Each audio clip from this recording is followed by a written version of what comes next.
Boa tarde, pessoal. É um prazer estar aqui com vocês novamente para dar continuidade às nossas aulas remotas de matemática. Hoje nós vamos estar aqui iniciando um conteúdo bastante polêmico, bastante complicado, equação do segundo grau. Esse assunto vocês vão ver tanto agora no nono ano, como no próximo ano no ensino médio, no primeiro ano, no primeiro bimestre, vocês já vão dar de cara novamente com esse assunto. Por isso é muito importante que você entenda agora, porque se você tiver dificuldade agora, você também vai ter dificuldade no próximo ano lá no ensino médio, tá certo? Então, equação do segundo grau. Vamos acompanhar o que está escrito aí no nosso livro didático, tá certo? Na página 171 do nosso livro. Diz o seguinte: você já estudou a equação, que é uma sentença matemática com sinal de igualdade. Ora, para ser uma equação, eu preciso ter esse sinal de igual como identificação da minha equação, seja ela do primeiro grau ou do segundo grau. Aliás, o que é uma equação do primeiro grau, do segundo grau? O que caracteriza isso numa equação? Aproveitar aqui esse meu exemplo que eu coloquei aqui no quadro, né, essa minha característica da equação do segundo grau. Olha só, quando eu tenho uma equação nesse formato, bx mais c igual a zero, eu digo que eu tenho uma equação do primeiro grau. Por quê? O expoente, né, da minha incógnita aqui, x, está elevado ao primeiro grau. Professor, não aparece. Exatamente. Quando não aparece, não está aqui, ocultamente eu tenho quem aqui? O número 1, tá certo? Então, sempre que eu tenho esse formato de equação, eu digo que é de primeiro grau. Nesse caso aqui específico, note que a minha incógnita está elevada ao segundo grau. Daí vem essa nomenclatura, uma equação do segundo grau, justamente porque o meu expoente é 2. Tá certo? Então vamos aqui continuar a nossa leitura. Em que os números desconhecidos são representados por letras. Muito bem. O objetivo das nossas equações, seja do primeiro ou do segundo grau, sempre é descobrir os valores da minha incógnita, ou seja, os valores que aquelas letras representam para que torne a igualdade verdadeira. Tá certo? Esse é o nosso objetivo. Você também viu como resolver a equação do primeiro grau, né? A gente estudou isso no 7º ano e no 8º ano. Qualquer dúvida, vocês podem estar consultando novamente através do YouTube. Você vai colocar lá equação do primeiro grau e aí você vai fazer uma revisão, né? Se você não lembrar. E agora nós vamos ver equações do segundo grau, tá certo? Então, pessoal, primeira coisa, essa daqui é a característica específica de uma equação do segundo grau. Como eu falei, ela vai ter esse expoente aqui, 2, sempre, para caracterizar como equação do segundo grau. E ela vai estar dividida em 3 termos, né? Termo A, B e C. Eu vou colocar aqui um exemplo para ficar mais claro, para que vocês entendam melhor. Pronto. Eu coloquei esse modelo aqui, esse exemplo de equação do segundo grau. 2x² mais 3x mais 8. E cada uma parte dessa, o termo, recebe uma especificação. Aqui, esse primeiro termo, aqui, tá certo? Vai ser dito termo A, justamente, né, por estar associada à incógnita de segundo grau, tá certo? Para CA, sempre vai ser o termo, né, que está associado, o número que está associado à incógnita de segundo grau. A minha segunda parte aqui, vai ser B, tá certo? Termo B, a parte B, vai estar sempre associada à incógnita de primeiro grau. E a minha parte C, olha só, deixa eu circular aqui, C, vai ser a minha constante. Como assim constante? Aquela parte que não apresenta nenhuma incógnita junto, né? Tá só o número, vai ser C. Tá ok? Então eu tenho aqui A, eu tenho B e tenho C. Note que esses termos A, B, C, eu estou deixando claro aqui para vocês que quando eu perguntar quem é A, quem é B, quem é C, você vai dizer apenas a parte numérica, apenas o número, tá certo? E não a letra, envolver a letra, tá bom?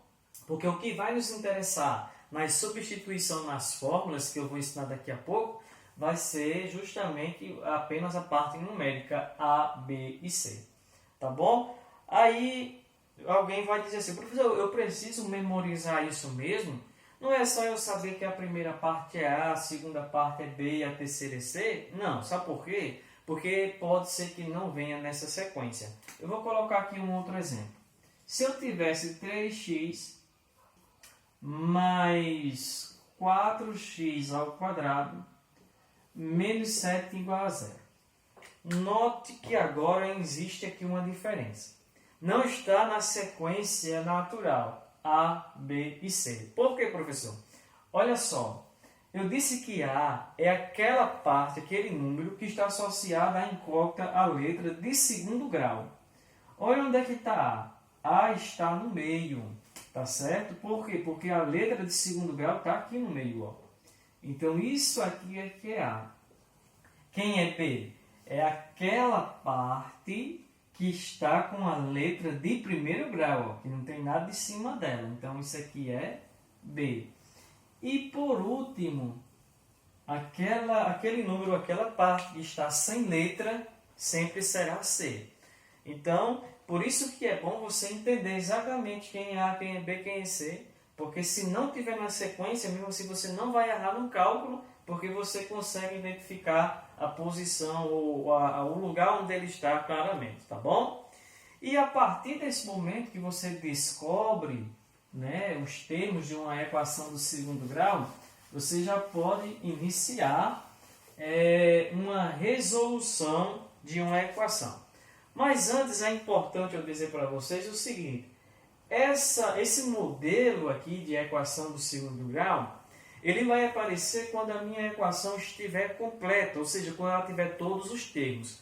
Porém, pessoal, uma equação do segundo grau, ela pode vir incompleta, ou seja, ela obrigatoriamente ela vai ter que ter A, tá certo? Mas não necessariamente ela vai vir com B ou C. Ela pode vir só com A e B. Ou ela pode vir só com A e C. O importante é que tenha A. Por que tem que ter A, professor? O senhor disse que se tirar B não tem problema. Se tirar C também não tem problema.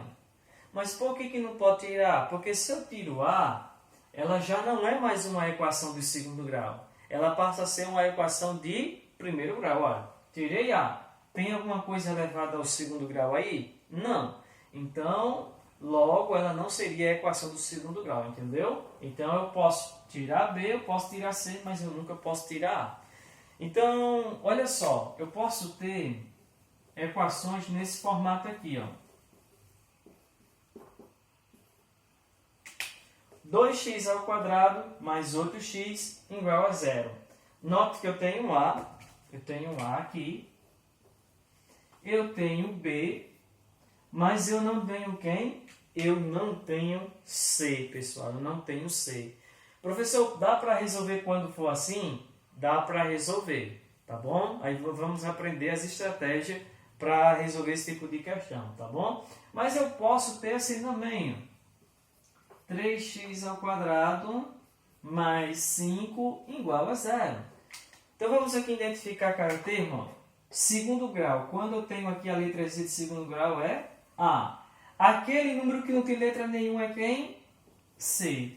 Então, nesse exemplo aqui, segundo, eu tenho A e eu tenho C, me falta quem? Falta B. Né? E é isso que você tem que descobrir quem é e tal, mas principalmente você vai ter que descobrir qual é o valor que x tem que assumir para que o meu resultado da equação resulte em zero, para que essa equação seja verdadeira. Tá bom?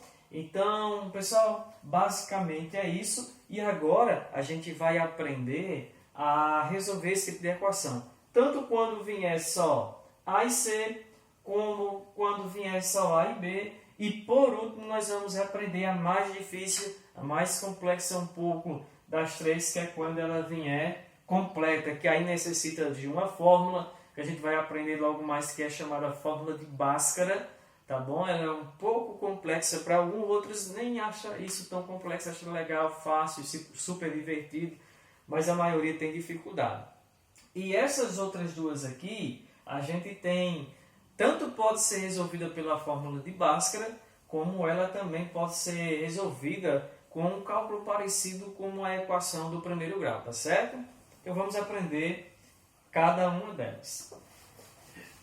Apagar aqui.